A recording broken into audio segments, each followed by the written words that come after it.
স্বপ্নপরী একটা কথা মনে রাখবেন, আপনার ফেসবুক পেজটি হচ্ছে একটা ব্র্যান্ড। এই ব্র্যান্ডটির গাইডিয়ান হচ্ছেন আপনি। সুন্দরভাবে একটি পেজের জন্য সঠিক কিছু গাইডলাইন তৈরি করবেন, তাহলে দেখবেন খুব দ্রুত সময়ে আপনার পেজ গ্রো করবে, পেজে অডিয়েন্স বাড়বে এবং প্রত্যেকটা ব্যক্তির কাছে আপনার পেজটির ভ্যালু থাকবে। তো বন্ধুরা, আমি আপনাদের মাঝে আজকে ফেসবুক সম্পর্কিত কিছু কথা শেয়ার করব। আপনারা যারা ফেসবুক পেজে কাজ শুরু করছেন, এই ভিডিওটি প্রত্যেকটা ব্যক্তির জন্য হেল্পফুল হতে যাচ্ছে। আপনি যদি আপনার একটা ফেসবুক পেজকে যদি ব্র্যান্ড হিসাবে মনে করেন, ওই ব্র্যান্ডের গাইডিয়ান হচ্ছেন আপনি, তাহলে আজকের এই ভিডিওটি কন্টিনিউ করবেন। আজকের এই ভিডিওতে আমি আপনাদের মাঝে ইম্পর্টেন্ট কিছু বিষয় তুলে ধরব। আপনারা অবশ্যই আমার দেওয়া কথাগুলা আপনাদের পেজের মধ্যে প্রয়োগ করার চেষ্টা করবেন। তো বন্ধুরা, কথা না বাড়িয়ে আমি মূল টপিকে চলে যাচ্ছি। আপনারা আমার কথাগুলোকে কন্টিনিউ করে দেন আমার ভিডিওটি প্রথম থেকে শেষ পর্যন্ত শোনার পর আমি যে কথাগুলো আপনাদেরকে বলবো, আপনি সেই অনুযায়ী যদি আপনার পেজটির মধ্যে সঠিকভাবে সব কিছু সাজিয়ে নেন, সঠিকভাবে সব কিছু মেনে যদি আপনি কাজ করেন, তাহলে অবশ্যই আপনার পেজটির মধ্যে দ্রুততার সাথে অডিয়েন্স বাড়বে, রিচ বাড়বে এবং এঙ্গেজমেন্ট বেড়ে যাবে। দেখবেন অন্য ব্যক্তির চাইতে আপনার পেজটি টোটালি ভিন্ন, অন্য ব্যক্তির চাইতে আপনার পেজটি টোটালি আলাদা। তো বন্ধুরা, কথা না বাড়িয়ে আমি মূল টপিকে চলে যাচ্ছি। সঠিক গাইডলাইন বলতে কি, আমি আপনাদের মাঝে একটা একটা করে শেয়ার করতেছি। আপনাদের প্রত্যেকটা ব্যক্তির জন্য এই ভিডিওটি ইন্টারেস্টিং হতে যাচ্ছে এবং হেল্পফুল হতে যাচ্ছে। তো বন্ধুরা, এক নম্বর যে বিষয়টা, অবশ্যই আপনার ফেসবুক পেজটির স্টোরিজে আপনি প্রতিদিন একটা অথবা দুইটা আপনি স্টোরি শেয়ার করবেন। স্টোরি শেয়ার করলে একটি ফেসবুক পেজের জন্য কি হয়, আপনার পেজটির মধ্যে যে অডিয়েন্স আছে, যে ফলোয়ার আছে, তারা ব্যতীত আপনার এই স্টোরিজগুলা অন্য যারা ফলোয়ার নেই, তারাও আপনার এই স্টোরিজগুলা তাদের ফেসবুক পেজের মধ্যে যখন প্রবেশ করবে, তারা আপনার স্টোরিজগুলা দেখতে থাকবে।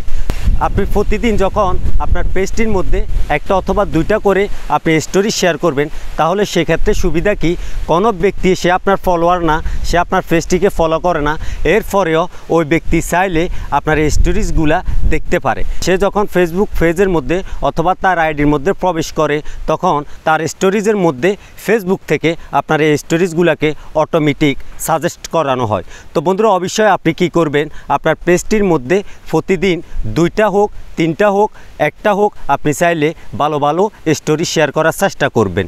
দ্বিতীয় নাম্বার যে বিষয়টা অবশ্যই আপনার পেজটির মধ্যে আপনি চেষ্টা করবেন প্রতিদিন করার, সেটা হচ্ছে আপনি কি করবেন, আপনার পেজটির মধ্যে আপনি ভিডিও আপলোড করার পাশাপাশি, পোস্ট করার পাশাপাশি অবশ্যই একটা বিষয় খেয়াল রাখবেন, আপনার পেজটির মধ্যে যদি অডিয়েন্স বাড়াতে চান, আপনার পেজটির মধ্যে রিচ বাড়াতে চান, আপনার পেজটির মধ্যে এঙ্গেজমেন্ট বাড়াতে চান, সেক্ষেত্রে আপনি প্রতিদিন আপনি চেষ্টা করবেন আপনার পেজটির মধ্যে একটা করে কুইজ পোস্ট করার।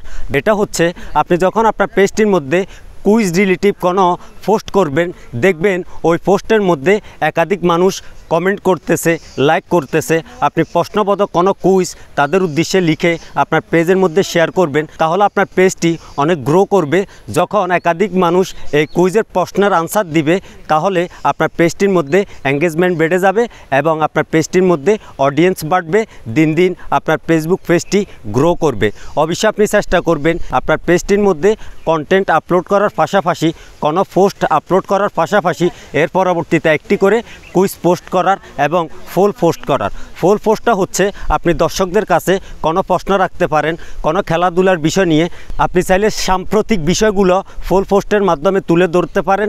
ফুল পোস্টের মাধ্যমে আপনার পেজের মধ্যে অডিয়েন্স বাড়াতে পারেন, লাইক কমেন্ট বাড়াতে পারেন এবং কুইজ পোস্ট করেও আপনি সেখানে লাইক কমেন্ট বাড়াতে পারেন। দিন দিন দেখবেন আপনার পেজটির মধ্যে অডিয়েন্স বাড়বে। আপনি যখন কুইজ পোস্ট করবেন এবং ফুল পোস্ট করবেন, কুইজ এবং ফুল পোস্টের কারণেও একসময় দেখা যাইতেছে আপনার পেজটি ভালোভাবে গ্রো করতেছে এবং দর্শকদের সামনে ফেসবুক থেকে এটাকে সাজেস্ট করাবে। তো বন্ধুরা, আপনারা চাইলে একটি ফেসবুক পেজের মধ্যে প্রতিদিন না হলেও কয়েকদিন পর পর অথবা আপনি সপ্তাহে একবার, 15 দিন একবার করে কুইজ পোস্ট করবেন এবং শিডিউল মেনে আপনি ওইখানে ফুল পোস্ট করার চেষ্টা করবেন। তো বন্ধুরা, এখন আমি আপনাদের মাঝে 3 নম্বর বিষয়টা শেয়ার করব, সেটা আরও গুরুত্বপূর্ণ। আপনার পেজের এমন একটি নাম ব্যবহার করবেন যে নামটি ইউনিক হতে হবে। একটা বিষয় মনে রাখবেন, অনেকগুলো ফেসবুক পেজের মধ্যে আমি নিজেই দেখছি, অনেকগুলো আইডির মধ্যে আমি নিজেই দেখছি তাদের আইডির নামটা অনেক বড় দিয়ে থাকে এবং পেজের নামটি অনেক লম্বা দিয়ে থাকে। বন্ধুরা, আপনারা চেষ্টা করবেন আপনার পেজটির নাম ছোট আকারে ব্যবহার করার, আপনার আইডির নামটা শর্টকাট ব্যবহার করার। তাহলে কি হবে, আপনার আইডি এবং পেজের নামটি মুখস্থ করতে তাদের সহজ হবে। যখন একজন মানুষ আপনার পেজটির নাম সহজে মুখস্থ করবে, তখন ওই ব্যক্তিটা ফেসবুক সার্চ লিস্ট থেকে আপনার পেজটিকে খুঁজে বের করতে পারবে। এমনও মানুষ আছে তারা 11 ডিজিটের একটা ফোন নাম্বার মুখস্থ রাখতে পারে না। সেই জায়গার মধ্যে আপনি যদি আপনার পেজটির নাম অথবা আইডির নাম বড় দিয়ে থাকেন, তাহলে ওই ব্যক্তি কিভাবে আপনার ওই নামটি মুখস্থ করে ফেসবুক থেকে সার্চ করে দেখবে। অবশ্যই একটা ইউনিক ছোট আকারের নাম ব্যবহার করার চেষ্টা করবেন, সেক্ষেত্রে আপনার পেজটির জন্য অনেকটা উপকার হবে, অনেকটা হেল্পফুল হবে। তো বন্ধুরা, এখন থেকে আপনারা যারা ফেসবুক পেজের নামটি অনেক বড় দিয়ে রাখছেন, চেষ্টা করবেন এই নামটিকে শর্টকাট ব্যবহার করার। তাহলে আপনার অডিয়েন্সদের জন্য এবং আপনার যে ফলোয়ার আছে তারা আপনার এই পেজটির নাম মুখস্থ বলতে পারবে। কখনো আপনার ভিডিওগুলো দেখতে চাইলে, আপনার কন্টেন্টগুলো দেখতে চাইলে, আপনার কোনো পোস্ট যদি তাদের ভালো লাগে, পরবর্তীতে তার সামনে যদি আপনার পেজটা শো না করে, ওই ব্যক্তি যাতে ফেসবুক থেকে সার্চ করে আপনার আইডিটাকে সহজে খুঁজে পায়, আপনি ওই দিকে খেয়াল করে একটি ইউনিক নাম ব্যবহার করে শর্টকাট একটি পেজের নাম অথবা আইডির নাম ব্যবহার করবেন।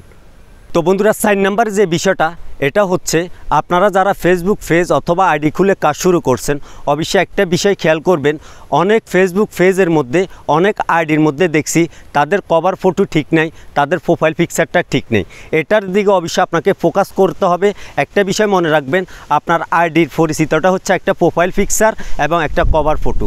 আপনি অবশ্যই এখন থেকে একটা প্রোফাইল পিকচার সিলেক্ট করবেন, যে প্রোফাইল পিকচারটা কোনো ব্যক্তির নজরে যদি একবার পড়ে, সে যাতে বুঝতে পারে এই প্রোফাইল পিকচারটা অমুক পেজের। এই প্রোফাইল পিকচারের আইডিতে অনেকগুলো কন্টেন্ট ভালো ভালো আপলোড করা হয়। এমন একটা প্রোফাইল পিকচার আপনার পেজ অথবা আইডির মধ্যে ব্যবহার করার চেষ্টা করবেন। আর কভার ফটোর মধ্যে আপনার একটা ফটো দিয়ে পাশে আপনার কন্টেন্টগুলোর কথা উল্লেখ করবেন। আপনি কি কন্টেন্ট নিয়ে কাজ করেন, কোন রিলেটিভ ভিডিওগুলো আপলোড করেন। অবশ্যই একটা প্রোফাইল পিকচার এবং একটা কভার ফটো আপনার মোবাইল দিয়ে হোক, ল্যাপটপ দিয়ে হোক, সেটাকে ভালোভাবে এডিট করে আপনি ওইখানে দিয়ে রাখবেন। ওইটাকে বারবার পরিবর্তন করার কোনো প্রয়োজন নাই। ওটা হচ্ছে আপনার পেজের একটা পরিচিত। তো বন্ধুরা, এটা হলে কি হয়, অল্পতে আপনার পেজটির ভ্যালু থাকবে, মানুষের কাছে পরিচিত থাকবে। আপনাকে সেদিকে খেয়াল করে অবশ্যই আপনার ফেসবুক পেজের মধ্যে কাজ করতে হবে। বন্ধুরা, 5 নাম্বার বিষয়টা শেয়ার করার আগে আপনাদের প্রতি ছোট্ট একটা রিকোয়েস্ট, আপনারা যারা আমার এই ভিডিওটি দেখতেছেন, অবশ্যই ভিডিওতে একটি লাইক করবেন। পরবর্তীতে নতুন ভিডিও পেতে চাইলে আমার পেজটিকে ফলো দিয়ে রাখবেন। আপনাদের যদি ফেসবুক সম্পর্কে কোনো বিষয় জানার থাকে, ভিডিওর কমেন্ট বক্সে লিখে জানিয়ে দিবেন, আমি চেষ্টা করব আপনাদেরকে হেল্প করার। তো বন্ধুরা, আমি এখন 5 নাম্বার বিষয়টা আপনাদের মাঝে শেয়ার করতেছি। সেটা হচ্ছে আপনার ফেসবুক পেজ অথবা আইডির মধ্যে রিসেন্ট যে কন্টেন্টগুলো আপলোড করবেন, সেই কন্টেন্টের কমেন্ট বক্সে আপনি কি করবেন, আপনার ওই পেজ ওই আইডি থেকে এমন একটা কন্টেন্ট খুঁজে নেবেন যে কন্টেন্টটা অনেক সুন্দর। সে কন্টেন্টটার লিঙ্কটাকে কপি করে আপনি এই কন্টেন্টের কমেন্ট বক্সে দিয়ে রাখবেন। নতুন অডিয়েন্স যারা আপনার এই ভিডিওটি দেখবে, দেখার পর আপনার এই ভিডিওর কমেন্ট বক্স চেক করবে, তখন যেন ওরা আপনার এই লিঙ্কটা দেখতে পারে। ওই লিঙ্কের মধ্যে এমন একটা ভিডিও ব্যবহার করবেন যাতে করে এই ভিডিওটা দেখতে এসে ওই ব্যক্তি কমেন্টে প্রবেশ করে আপনার ওই ভিডিওটা দেখতে পারে। তো বন্ধুরা, সেক্ষেত্রে কি হবে, আপনার নতুন ভিডিওটা দেখার পর কোনো ব্যক্তি যদি কমেন্ট করতে আসে, ওই ব্যক্তি দেখলো আপনার এখানে আর একটা লিঙ্কের ভিডিও দেওয়া আছে, সে যদি ওই লিঙ্কে ক্লিক করে, তাহলে আপনার জন্য অনেকটা উপকার হবে। দেখবেন আস্তে আস্তে আপনার পেজটা গ্রো করবে। আপনার একটা ভিডিওর ভিউজের জন্য 2টা ভিডিওতে একসাথে ভিউজ আসবে এবং অডিয়েন্স বাড়বে, রিচ বাড়বে, আপনার পেজের এঙ্গেজ বেড়ে যাবে। অবশ্যই চেষ্টা করবেন আপনার রিসেন্ট যে পোস্টগুলো করবেন, ওই পোস্টের কমেন্ট বক্সে একটি করে ভিডিওর লিঙ্ক শেয়ার করে দেওয়ার। আপনি কখনো ওই ভিডিওর টাইটেলের মধ্যে এবং ডেসক্রিপশনের মধ্যে কখনো কোনো লিঙ্ক শেয়ার করবেন না। আপনি চেষ্টা করবেন প্রতিটা কন্টেন্ট যখন আপনি ফেসবুকে পোস্ট করবেন, ওই পোস্টের কমেন্ট বক্সে একটা একটা করে আপনার অন্য ভিডিও কন্টেন্টগুলার লিঙ্ক দিয়ে রাখার। তাহলে দেখবেন প্রতিদিন আপনার পেজটা গ্রো করবে, প্রতিদিন আপনার পেজটার মধ্যে রিচ বাড়বে, অডিয়েন্স বাড়বে। 6 নাম্বার বিষয়টা হচ্ছে আপনি আপনার ফেসবুক পেজ অথবা আইডির মধ্যে আপনি কি করবেন, এমন একটা লাইভ ভিডিও বানিয়ে নেবেন সেটার মধ্যে আপনার পেজ এবং ভয়েস দিয়ে একটি লাইভ ভিডিও করবেন। আপনি 10টা লাইভ ভিডিও না বানিয়ে এমন একটা কন্টেন্ট বানাবেন ওই পেজের মধ্যে, যাতে করে নতুন দর্শক এবং নতুন অডিয়েন্স যারা আছে আপনার পেজটার মধ্যে যখন ভিজিট করবে তারা যেন দেখতে পারে যে আপনার এখানে একটা লাইভ ভিডিও আছে, সেটা হচ্ছে রিয়েল। ওই লাইভ ভিডিওর মধ্যে এমন কথাগুলো বলবেন যাতে করে আপনার লাইভ ভিডিওটা দেখার পর এবং আপনার ভয়েসগুলো শোনার পর নতুন দর্শকরা আপনার এই পেজটিকে ফলো করতে বাধ্য করে। দেখবেন আপনার ওই লাইভ ভিডিওর কারণে একসময় আপনার পেজটির মধ্যে দিন দিন ফলোয়ার বেড়ে যাবে, দিন দিন অডিয়েন্স বেড়ে যাবে। তো আমি আপনাদেরকে সাজেস্ট করব আপনারা এমন একটা লাইভ ভিডিও বানিয়ে আপনার ফেসবুক পেজের মধ্যে অথবা আইডির মধ্যে দিয়ে রাখবেন, যাতে করে নতুন দর্শকরা এটা দেখে বুঝতে পারে না এই পেজটির মালিক রিয়েল, ওর এখানে লাইভ ভিডিও দেখা যাচ্ছে এবং তার কথার ধরনগুলো অনেক সুন্দর, তার ফেস ক্যামও দেখা যাচ্ছে এবং তার সাথে তার প্রোফাইল পিকচার কভার ফটোরা মিল আছে। অবশ্যই এমন একটা লাইভ ভিডিও বানিয়ে আপনি আপনার পেজ অথবা আইডির মধ্যে দিয়ে রাখবেন, এটা আপনার অনেকটা উপকারে আসবে। দেখবেন কোনো ব্যক্তি এটাকে ফ্যাক মনে করবে না। যে ব্যক্তি আপনার লাইভ ভিডিওটা দেখবে সে মনে করবে এটা হচ্ছে রিয়েল আইডি, রিয়েল পেজ। আপনি ওই দিকে নজর রেখে এখন থেকে আপনি সুন্দরভাবে 5 থেকে 10 মিনিটের একটি লাইভ ভিডিও করে সুন্দরভাবে ভয়েস দিয়ে আপনার ফেস শো করে আপনি আপনার পেজ অথবা আইডির মধ্যে একটি লাইভ ভিডিও দিয়ে রাখবেন। সেটার উপর এমন একটা টাইটেল দিয়ে আপনি লাইভটা করবেন যাতে করে নতুন দর্শক দেখে আপনার পেজটির মধ্যে ফলো করতে বাধ্য হয়। ফাইনালি আমি আপনাদের মাঝে 7 নাম্বার বিষয়টা শেয়ার করব। 7 নাম্বার বিষয় শেয়ার করার আগে আপনাদের মাঝে ছোট্ট একটা রিকোয়েস্ট আছে। আমার কন্টেন্টগুলো আপনাদের কেমন লাগে অবশ্যই আমার ভিডিওতে একটি লাইক দিয়ে জানিয়ে দিবেন। আর আপনাদের ইউটিউব সম্পর্কে, ফেসবুক সম্পর্কে, টিকটক সম্পর্কে, সোশ্যাল মিডিয়ার যে কোনো বিষয় আপনি যদি জানতে চান অবশ্যই আমার ভিডিওতে একটি লাইক দিয়ে আমার ভিডিওর কমেন্ট বক্সে লিখে জানিয়ে দিবেন। আমি চেষ্টা করব আপনাদেরকে হেল্প করার, আমি চেষ্টা করব সঠিক গাইডলাইনটা দেখিয়ে দেওয়ার। 7 নম্বরে যে বিষয়টা আপনার পেজটির মধ্যে করলে আপনার পেজটি গ্রো করবে, আপনার পেজের মধ্যে রিচ বাড়বে এবং অডিয়েন্স বাড়বে। আপনি কি করবেন, আপনার ফেসবুক পেজের মধ্যে এমন কোনো কন্টেন্ট আছে কি না যে কন্টেন্টগুলো দর্শকদের পছন্দ হবে, যে কন্টেন্টগুলো আপনি এমন সময় পোস্ট করলেন আসলে বেশি পরিমাণ মানুষ দেখে নাই, আপনি পরবর্তীতে কন্টেন্টগুলোকে দর্শকদের সামনে আবার তুলে ধরতে চান। সেক্ষেত্রে আপনি চাইলে ওই কন্টেন্টগুলোকে রিপোস্ট হিসাবে ব্যবহার করতে পারেন। আবার আপনি ওই কন্টেন্টগুলো থেকে স্ক্রিনশট দিয়ে আপনি থাম্বনেইলগুলোকে নিয়ে 4টা থাম্বনেইল একসাথে করে একই ফ্রেমের মধ্যে আপনি সেগুলোকে এডিট করে আপনি একসাথে পোস্ট করবেন। করার পর আপনি টাইটেলের মধ্যে উল্লেখ করবেন এখানে 4টা ভিডিওর থাম্বনেল দেওয়া আছে, এই 1 নম্বরে এই ভিডিওটা এরকম, 2য় নম্বর ভিডিওটা এরকম, 3য় নম্বর ভিডিওটা এরকম, 4 নম্বর ভিডিওটা এরকম। আপনি চাইলে একটা ফ্রেমের মধ্যে 4টা থাম্বনেল অ্যাড করে আপনি টাইটেলের মধ্যে 1 নম্বর, 2 নম্বর, 3 নম্বর, 4 নম্বর দিয়ে আপনি ওই কন্টেন্টগুলোর কথা এখানে উল্লেখ করে রাখবেন। এভাবে যখন পোস্ট করবেন ওই ব্যক্তিরা আপনার এই কন্টেন্টগুলো দেখার জন্য আপনার পেজটির মধ্যে ওই কন্টেন্টগুলো খুঁজতে থাকবে। তো আপনি কি করবেন, যে থাম্বনেইলগুলো পোস্ট করবেন ওই 4টা ভিডিওর লিঙ্ক কপি করে আপনি থাম্বনেইলের কমেন্ট বক্সে সেগুলোকে দিয়ে রাখবেন, যাতে করে মানুষ আপনার এই থাম্বনেইলটা দেখার পর এবং টাইটেলটা দেখার পর আপনার কন্টেন্টের কমেন্ট বক্সে এসে আপনার ওই কন্টেন্টগুলো পেয়ে যায়।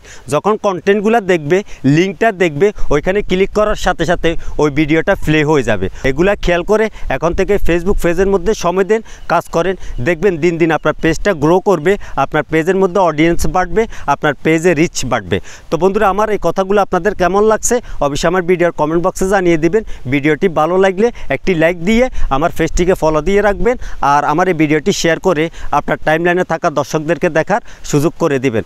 আজকের মতো বিদায় নিলাম, ভালো থাকুন সবাই। আসসালামু আলাইকুম ওয়া রাহমাতুল্লাহ।